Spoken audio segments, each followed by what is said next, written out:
The Onomea Waterfall is in the Botanical Gardens just outside and north of Hilo. It's a beautiful multi-tiered waterfall surrounded by lush vegetation.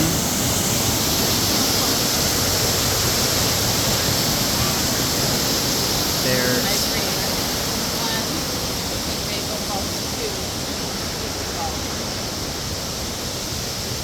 actually Tahitian prawns in the water here. You can see all these little spots at the bottom